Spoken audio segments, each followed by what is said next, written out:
And so November ends at last with 60,256 words for the Super Smash Bros. Project. It's time.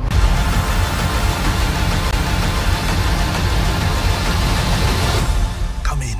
You have a game to play.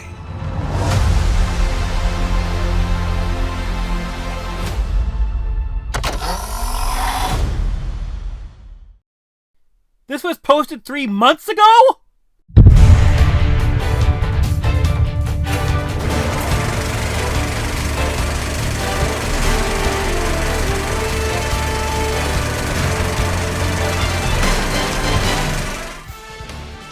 My turn. Yes, it absolutely is your turn, Sonic, my dude. And you're going head-to-head with every single movie that is out in December. Welcome back, everyone, to the Super Smash Bros. Cinematic Universe Box Office Records, and we are on the tale of Sonic the Hedgehog, starting in the month of December. But first, there are a few things that are worthy of note. Like the first Sonic the Hedgehog 3 trailer reaching 19 million views. And the final trailer getting 8 million views in one day. It is almost to 9 million as of 5 days. It was reported to open with $55 million in pre-ticket sales, which was lower than the first two films' opening weekends. Keyword was. But first, Sonic has to take on a few movies before that happens. Movies!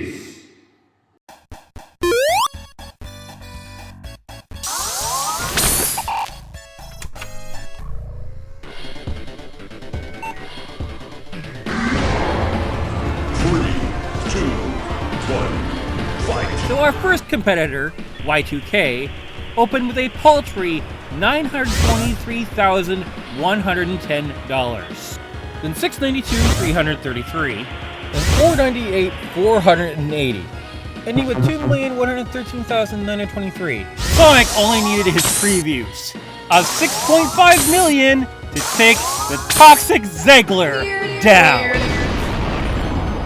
Then, an unexpected competitor entered the arena.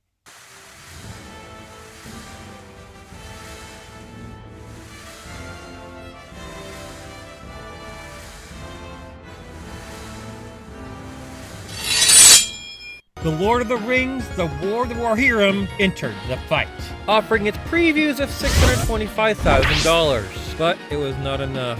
So it brought in its Friday with $2,013,310, which was still not enough. That film was getting desperate, so it brought in its Saturday, upping it to $3,490,231, which was not remotely enough. In a last-ditch effort, Lord of the Rings brings in its Sunday, ending up with $4,552,109. Dishing out everything possible to get the upper hand, but to no avail. For you see, Sonic had his Friday to unveil, debuting with a massive $25,449,555, leaving Lord of the Rings anime in the dust. That's when Sonic heard a sound. And Kraven the Hunter entered the arena, Roar. meowing in a paltry $2 million for its previews, then meowing a little louder on opening day with $4,801,608, then meowing in more on Saturday with $3,749,317, finishing its Sunday with $2,450,184. Then the hunter makes a move and completely misses the target. Then that sound of roaring returned. As Sonic's greatest challenge entered the fight, and all his previous opponents died in the box office. This one was all too familiar for Sonic, as if an old friend had turned and come to take a bite at him, as the hunter refused to fight the lion. So Mufasa the Lion King came in unopposed, starting with its previews of $3.3 million, premiering with 13,340,381, and adding 11,850,488 on Saturday. Now things were getting good, as Sonic now had a real competitor, feeling it is time to up the stakes and bring in his own Sunday, adding in 15,331,645. However, because of his previous successes, Sonic got a bit cocky, thinking he could take on this fellow digital beast head on, completely ignoring the state of his numbers. So while Sonic was winning in the Americas, Mufasa still had its Sunday and international numbers, leaving Sonic in a stranglehold under 122,609,365. Until Sonic gets some real assistance, he is stuck in the fangs of that lion for perpetuity, being held back from actual growth in the box office. Yeah, that was last week. But this week, Sonic the Hedgehog 3 has KO'd Pokémon the first movie out of the ranking. Pretty simple, really. Barely inconvenience. Bringing in $136,564,198. And this is just the second week of release. Though I can't say there's much to talk about for international. Yeah. This chart is completely unchanged since August. Technically, November of last year. Because Sonic 3 only has 73,992,137 overseas. But at least the United Kingdom is ever so nice to give us 15.1 million. And we had only numbers from Portugal for at least a week. You're pretty slow getting analysts the numbers. Well, let's at least see if there is some hope in worldwide. There absolutely is, as Pokémon the first movie has been KO'd out of the ranking in worldwide as well, thanks to Sonic the Hedgehog 3's $210,556,335. Not bad for 2 weeks, eh? Not bad at all. Now here's hoping they keep Sonic 3 in theaters until the end of January for Dogman. Not the horror Dogman, the family Dogman. Oh, and we have a brand new recurring series about the show called Secret Level. Now let's see how this show connects to Sonic. It will include the review for episode 1 as well.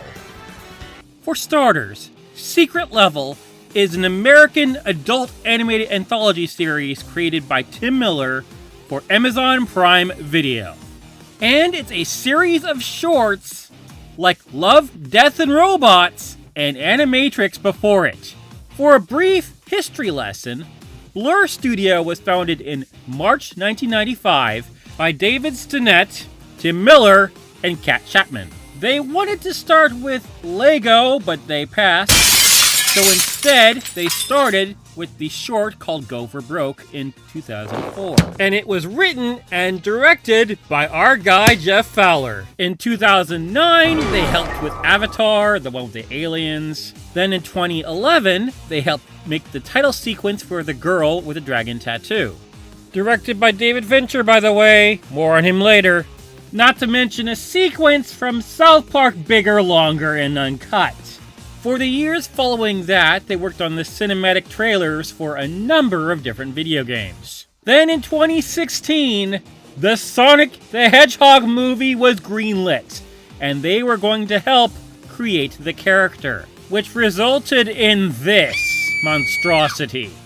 But remember, that was once with Sony, and then it was reverted to Paramount. That company switch was in 2017, October 2nd to be exact. Funny enough, Paramount and Sega were once sister companies under Gulf and Western Industries, believe it or not. But Gulf and Western sold Sega's assets in 1984 before Sonic ever existed. That same year, Blur Studio worked on the title sequence for the psychological thriller Mindhunter, based off the book by John E. Douglas and Mark Olshaker. And this Netflix series was produced and directed by David Fincher, the same guy behind Fight Club and The Social Network. Now back to the blue Blur. Principal photography of the film began in mid-September of 2018 and ended on October 16th, 2018. However, our boy Ben Schwartz, who was a big-time, long-time fan of the franchise, was not available during filming. Believe it or not, the reason why Ben Schwartz was cast for Sonic was because Tim Miller used his voice for the pitch for the movie itself.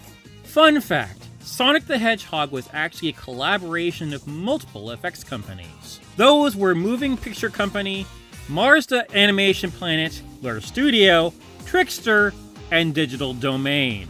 As for what they used as a reference to put Sonic in the real world, they had Seth MacFarlane's Ted as an example. As for who you can blame for the awful original design, that would be Tim Miller. And he was the executive producer. The same genius who was behind Deadpool and Dark Fate. He said, and I quote, "It would be weird, and it would feel like he was running around nude if he was some sort of otter thing. It was always for us fur, and we never considered anything different. It's part of what integrates him into the real world and makes him a real creature. He wanted him to be a real creature. Hollywood, can we just stop with the realistic thing? It's really not working. Just stick to stylistic and likable. That works." That trailer dropped on April 30th, 2019, and everyone was angry. Oh, no. A few moments later. Oh my god, ew! Ew! Ew! Ew! Oh my god! Oh my god, it's so ugly! I'm not watching that trailer again. I saw it once. All these thoughts are based on me seeing it once because I will not be watching it a second time. Then, like a boss, Jeff Fowler came up on Twitter, posting on May 2nd of 2019, addressing the criticism, and said that Sonic would be redesigned. And redesigned he was, from the genius who worked on Sonic Mania, Tyson Hesse. But 2 months prior, Tim Miller was working on Love, Death, and Robots, also done with Blur Studio. The first season debuted on March 15th, 2019, which in fact was a reimagining of a reboot of the film Heavy Metal. Tim Miller was the showrunner. He was also the producer, along with Joshua Donen, David Fincher, and Jennifer Miller. And most of the stories were written by Philip Gillette. However, while the series was developed by Blur Studio, not all the shorts were made at Blur Studio, because in the first season, it had also Blow Studio, Pinkman TV, Studio La Cachette, Unit Image, Red Dog Culture House, Abel and Baker, Access Studios, Patige Image, Sony Pictures Imageworks, Passion Animation Studios, Elena Volk's Independent Studio, Digic Pictures, Atomic Fiction, and Sun Creature Studio. Now that's what I call an anthology. The series was a huge hit. While the series was successful, Tim's idea of Sonic wasn't. So the original release date of November 8th was pushed into 2020. The original release date passed, then on November 12th, the new Sonic was debuted. I'm Sonic, a little ball of super energy in an extremely handsome package. He's allowed to say handsome package now because he's huge.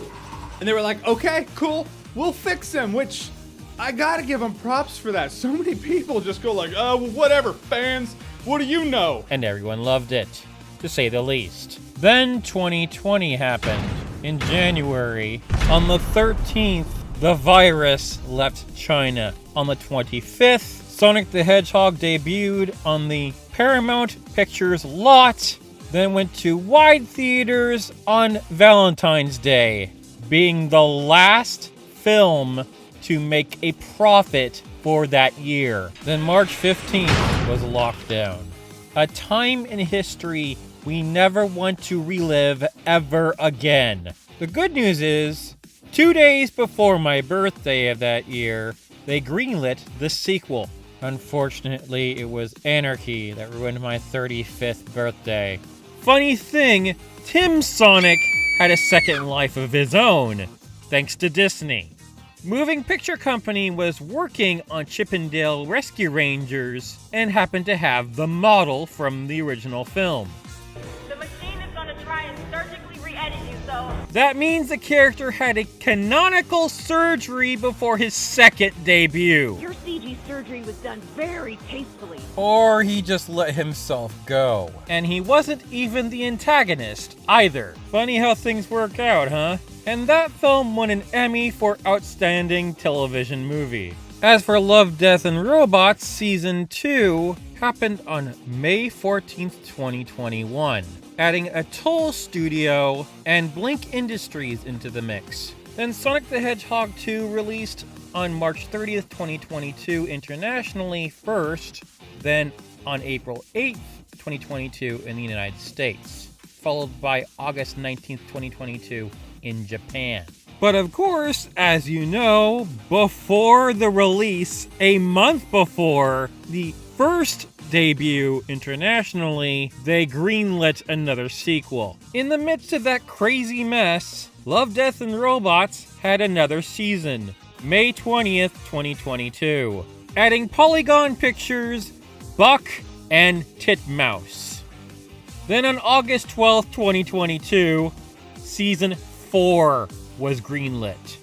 Fast forward to August of 2024, and we have the ordering by Amazon of a series called Secret Level. And along came some familiar players, including Unit Image, Digic Pictures, and Platage Image, along with a bunch of memorable actors in tow, including our Keanu Reeves, who plays Shadow in Sonic 3. And Philip Gillette wrote a few episodes too. This is basically a video game version of Love, Death, and Robots, featuring a total of 15 individual game company properties. And so, let's sit back, relax, and take a look at each of the 15 episodes in Season 1 of Secret Level. Episode 1 is Dungeons and Dragons, titled The Queen's Cradle. Adapted from a short story by Brooke Bolander and written by Katie Davila and Levin Menekes, who are, surprise, husband and wife. The focus of the story is a cursed boy named Salone. Spoilers ahead.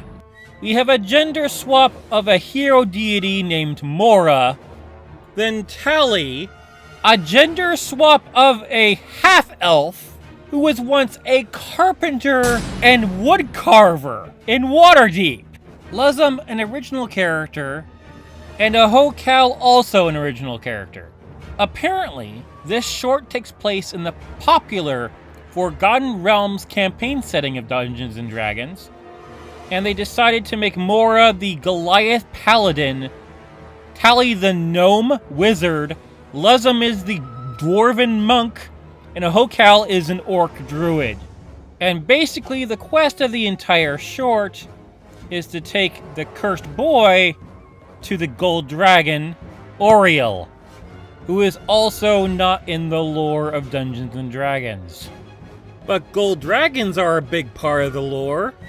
They're considered the strongest and most majestic of the metallic dragons, and considered the apex of the draconic race. Out of the kindness of his heart, Oriel takes the curse away from the cursed boy, and basically turns himself into a freaking cocoon for a demonic creature called Tiamat. Believe it or not, Tiamat and Salone, who is an old wizard, he's from Pathfinder, which is based off the 3rd edition of Dungeons & Dragons, by the way, and that's a whole other discussion entirely, is the only part of this entire short as part of Dungeons & Dragons lore.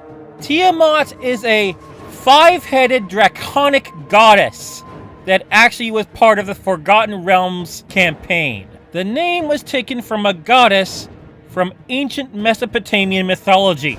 So yeah, episode 1, while being visually cool, doesn't do a lot to demonstrate the lore of Dungeons & Dragons. I intend to look a lot into RPGs, mark my words. It didn't include the multi-sided die either. Pretty cool, huh? And we'll have more to cover with every week from now on. But first, we have some news to look over. In a crazy turn of events, the lead singer of Crash 40 is taking Sega to court for breach of contract using the song Live and Learn from Sonic Adventure 2, which is featured prominently in Sonic the Hedgehog 3. Talk about a crazy turn of events. Also, our buddies at Aardman are doing a partnership with Pokemon. I've always loved Wallace and Gromit. Now let's see what's coming up next. Oh boy, we have things to cover.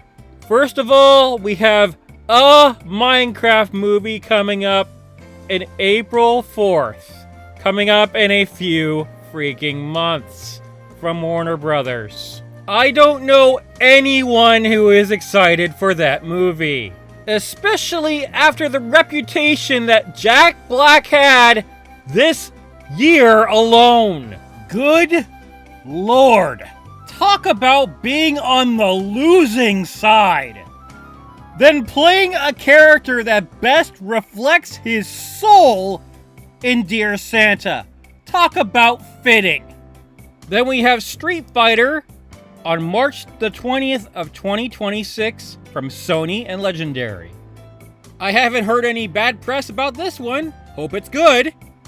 Then we have the recently announced The Super Mario Bros. Movie 2, coming on April 3rd, 2026 from Universal and Illumination. It would behoove Nintendo to release news about said movie on March 10th, Mario Day. Just saying. Next year is going to be crazy. Who even knows what else is going to be announced next year? The sky's the freaking limit. After all, Nintendo does have their own movie company. Now we get into the films with no release date. And films that are also in question if they will ever release. Case in point, Metal Gear Solid by Sony, who have lost Oscar Isaac. We have no idea who's playing Solid Snake now. If you ask me, this film is in development hell. Now, finally, here's a film that isn't in danger, and that's the Legend of Zelda movie by Sony and Nintendo. That is fine, we just don't know when it's out. Please, Nintendo, give us information next year. This next one is in real dire straits. Because earlier this year, we had the thing called the Terra Leak. And this revealed 2 movies that were in development by Game Freak. And we have no idea what's going to happen to the film after that happened. Detective Pikachu 2 was going to be called Great Detective Pikachu, but unfortunately, since they revealed the entire freaking plot, we don't know if they're going to proceed or cancel it. The other film was called Game Boy, by the way. So everything that they decide is going to happen will hinge upon what they reveal on Pokemon Day on the 27th of February. I told you next year was insane. And the next one is even more of a head scratcher. Because we don't know what's going on with that one. One publication said it was canceled because of the Fox buying. But then we somehow have animated Mega Man and Secret Level, which I haven't got to yet, by the way. I watched it, but I haven't reviewed it. And even the state of Pac-Man isn't unscathed. Because even a form of Pac-Man is in Secret Level. Again, I will get to that too. Yes, I know what happened on the Video Game Awards. We will get there. I really hope the person who follows Bob Iger cares about these movies. Because I am sick and tired of not getting any sort of news about them. Goodness, this journey is wacko. Well, at least we can get information about the live-action Pokemon series from Netflix featuring Red next year on Pokemon Day. I can assure it. And that, my friends, was 2024. Sakurai put in the final spirits in Super Smash Bros. Ultimate. Sakurai ended his Creating Games series with 265 videos total, leading to the announcement that he's creating a new game. I gained success from that Okami video, getting close to 12,000 views, getting featured on not one, but 2 reaction compilations, one of which featured Roger's bass. He, my friends, is one of the reaction kings, especially in the Smash community. I finally reached 500 subscribers. I am halfway to monetization. Oh boy! So I will see you next year. So here it is, Happy New Year! Everybody's having fun. Look to the future now, it's only just begun.